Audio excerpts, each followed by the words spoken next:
Now, unlabeled African foods are a danger to the buyer. You see, they may look like a bargain, but here is the truth. It often means low quality. As an exporter, protect your hard work by ensuring your products are well labeled and branded. When people see your mark as the manufacturer, it shows them that you have put in hard work and stand to be accountable for what you have produced. Your labels must stand out. Your packaging must stand out.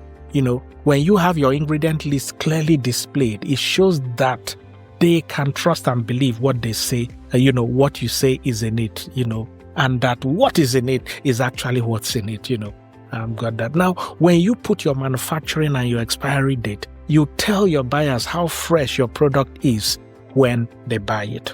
When you put your batch number, it shows you are ready to take accountability if anything happens. You see, quality may initially cost you, but it guarantees your success in the long run. Which will you choose? Short-lived profit or long-term profit and success? Choose wisely. Make sure you focus on quality from day one as an exporter.